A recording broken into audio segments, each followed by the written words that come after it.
March is Colon Cancer Awareness Month, and doctors at OSF St. Anthony Medical Center hold an open house to promote screenings.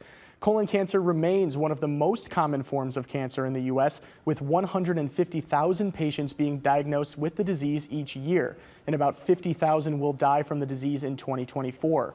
Aaron Shields works with OSF St. Anthony and showed off the hospital's GI lab Tuesday, saying the most effective way to prevent colon cancer is to get a screening done.